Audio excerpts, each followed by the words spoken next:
여러분, 오늘도 안녕하십시오. 이신건입니다. 만나서 반갑습니다. 여러분에게 안녕하십시오라고 인사말을 드렸지만 참으로 우리는 안녕하지 못하고 있습니다. 코로나 팬데믹과 그로 인하여 껴안게 된 여러 가지 경제적인 고통, 사회적인 위기 이런 것 속에서 우리가 다 힘들어하고 있는데 그 중에서 또 우리를 더욱 힘들게 하는 끔찍한 살인사건 일어나지 않았습니까? 16개월 된 어린이 정인아가 양부모의 학대와 폭력에 눌려서 결국 끔찍스러운 죽음을 맞이했습니다. 이 일로 인하여 많은 사람들이 정인아 미안해하라고 아픔과 연대를 표현하고 있고요. 고개 숙이며 사과하고 있습니다. 이렇게 우리를 우울하고 힘들게 하니까 참 안녕하십시오 라고 인사드리는 저도 참 송구하고 미안한데요. 어쨌든 살아남은 우리라도 또 열심히 잘 살아야 하지 않겠습니까? 통계로 본 아동학대 실태를 보면요. 2014년부터 2019년까지 계속 아동학대 사례가 늘어나고 있고요. 또 사망한 사례를 보면 2017년까지는 계속 상승하다가 2018년에 잠시 주춤하며 내려왔지만 29년도에는 또 엄청 뛰어올랐습니다. 20년의 통계는 나오지 않았지만 아마 스트레스로 인하여 특히 코로나나 경제난 여러 가지 이유로 이 스트레스와 갈등이 힘없는, 가족에서 가장 힘없는 어린이에게 폭력으로 나타나지 않았나 충분히 짐작할 수가 있습니다. 이런 말이 있죠. 아버지가 바깥에서 어떤 형태든 폭력이나 학대를 당하고 들어오면 집안에 들어와서 아내를 학대합니다. 그리고 이 아내는 또 분풀이로 아들, 자녀들을 분풀이합니다. 그 자녀는 또 아무 죄도 없이 부모의 분풀이의 대상이 되니까 집에 있는 또 아무 책임도 없는 강아지를 걷어찹니다. 그럼 강아지는 또 화풀이로 할 데가 없어서 소파나 집안에 있는 물건을 물어뜯습니다.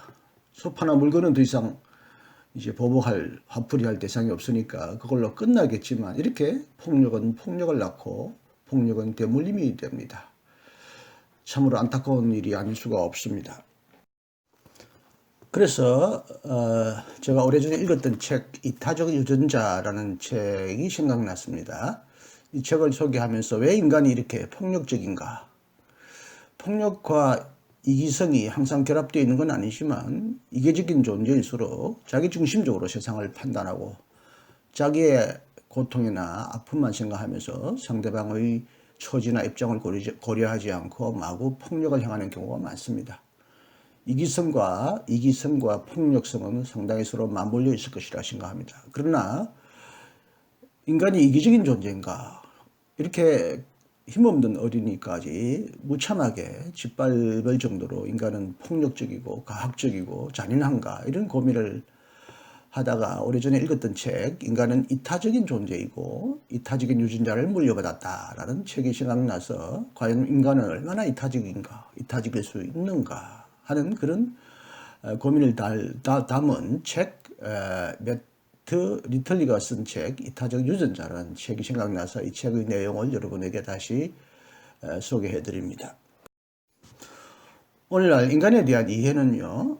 유전자 연구에 의하여 크게 지배되고 있습니다.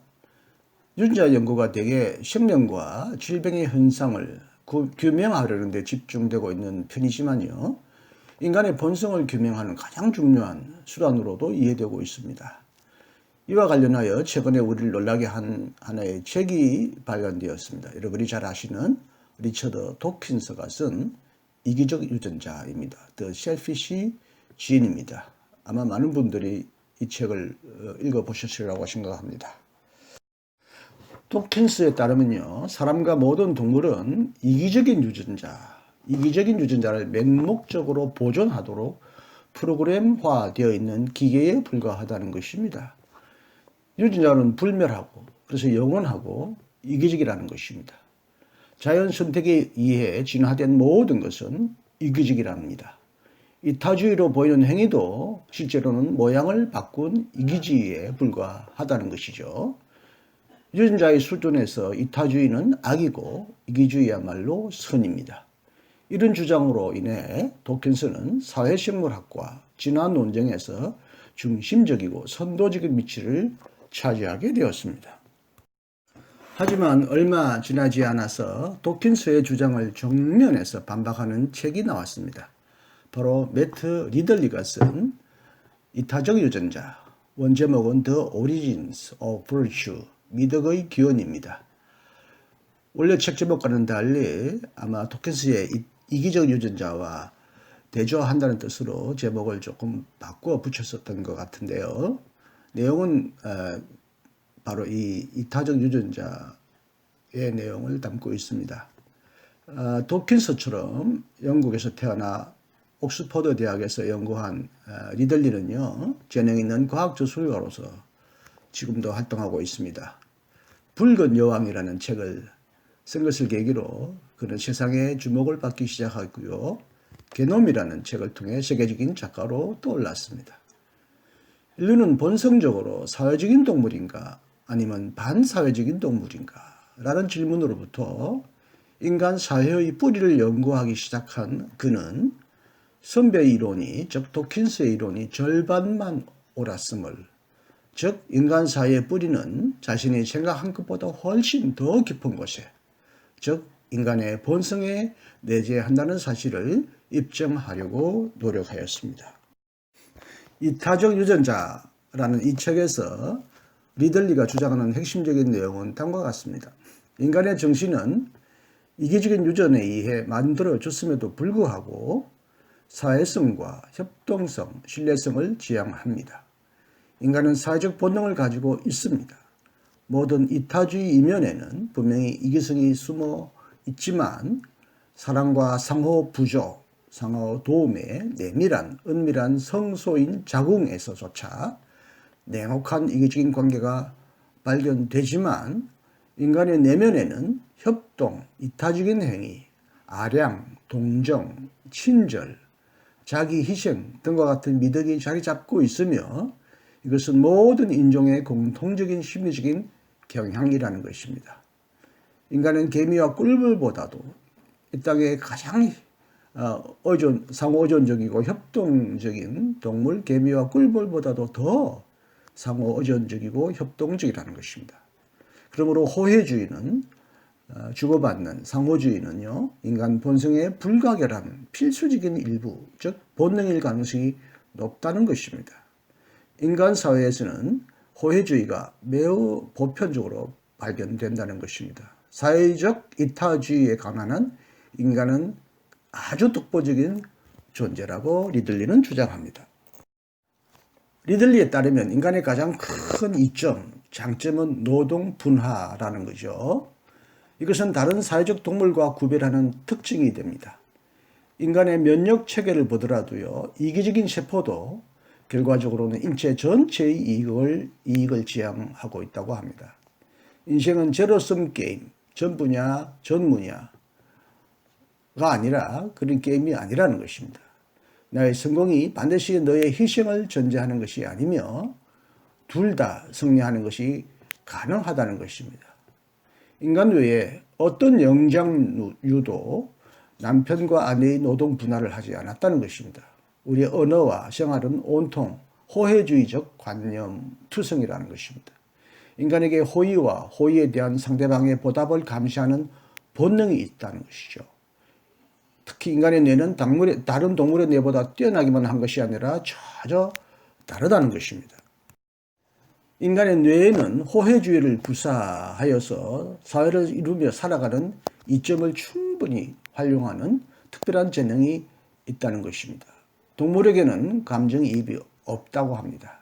하지만 동물들과는 달리 인간은 신뢰도를 높이는 구속력을 만들어내기 위해 감정을 활용한다는 것입니다. 인간의 감정은 사회 속에서 신뢰가 유지될 수 있게 해주고 헌신성을 보장하는 정신적인 도구라는 것입니다. 감정은 인간이 서로 호혜성을 주고받으며 살아가기 위한 정교한 도구라는 것입니다. 그 밖에도 인간을 다른 동물과 구별하는 것은 문화라고 할 수 있습니다.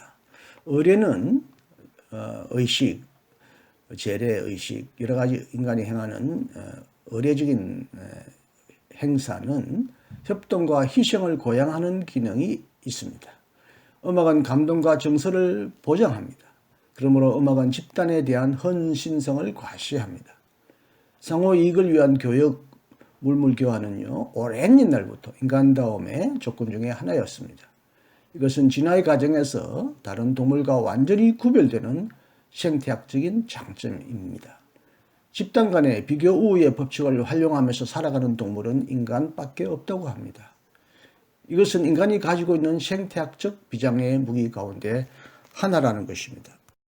아주 두껍지는 않지만 그렇다고 아주 얇지도 않은 책을 제가 아주 간단하게 요약했습니다. 중요한 부분만 짚어드렸기 때문에 좀 아쉬운 면이 있지만 가장 중요한 면은 제가 충분히 여러분에게 소개했다고 믿습니다.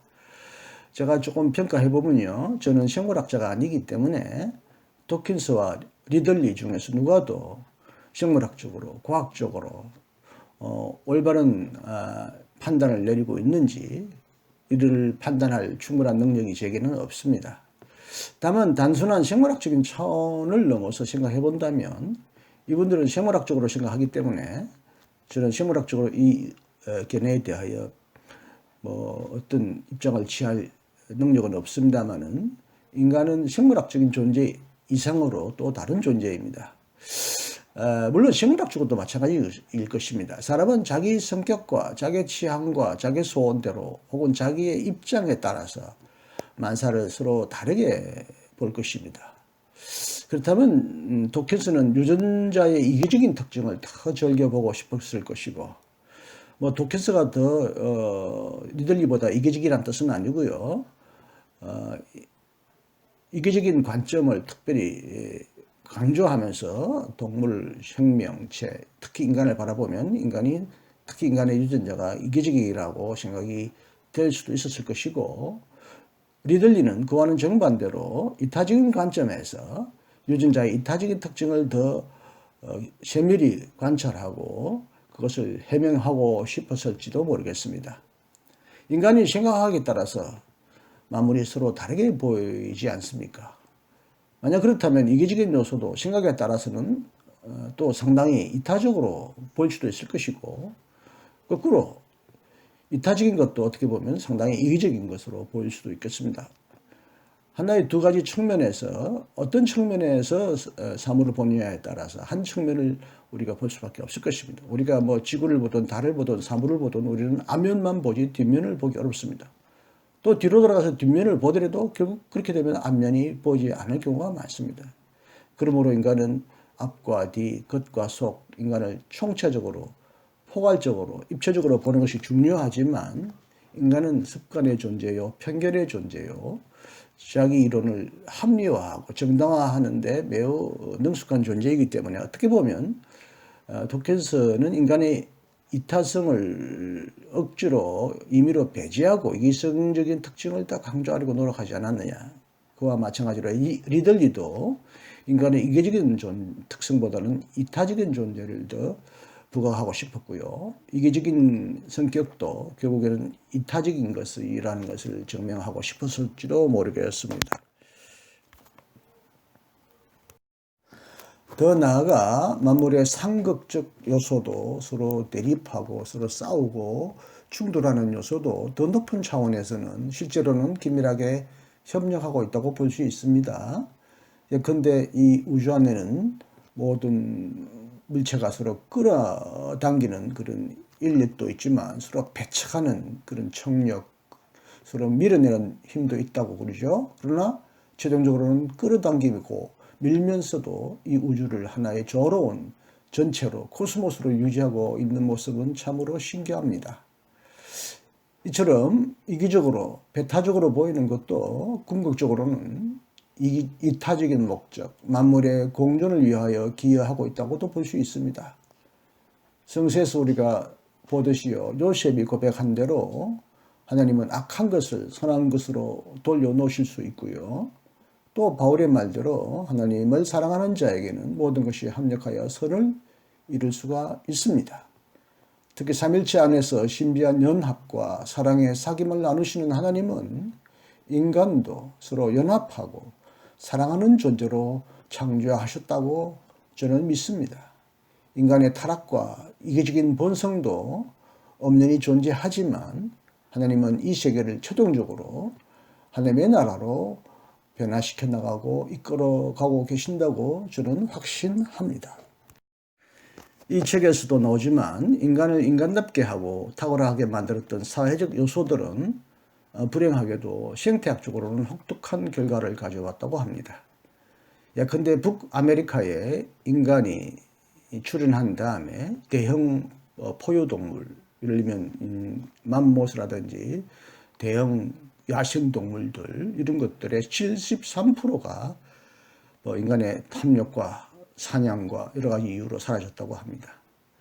인간들끼리는 협동적으로 발전해온 인간이 물론 인간들끼리도 굉장히 싸우고 전쟁하고 서로 죽이며 참 비극적으로 살아온 역사가 많음에도 불구하고 그래도 인간은 점점점 늘어나고요. 사회는 발전하고 있다는 것은 틀림이 없는데요. 이렇게 협동적이고 호혜적이었던 인간이 왜 유독 동물과 환경에 대해서는 그렇게 이기적이고 냉정하고 폭력적일까?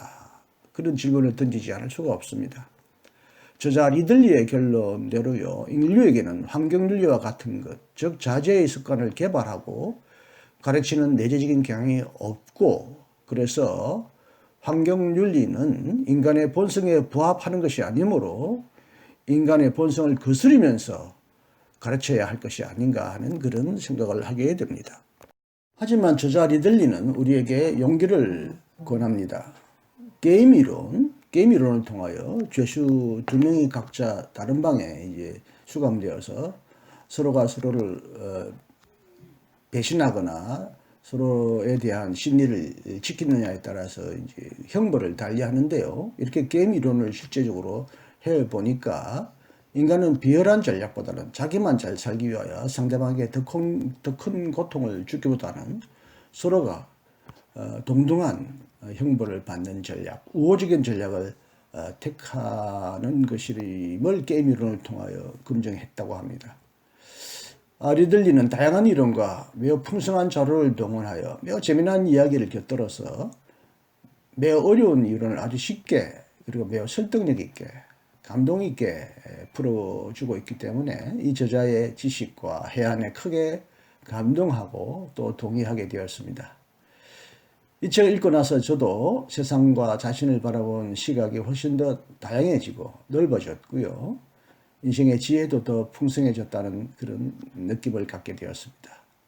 그러므로 여러분도 이 책을 꼭 한번 읽어보시기를 강력하게 추천합니다.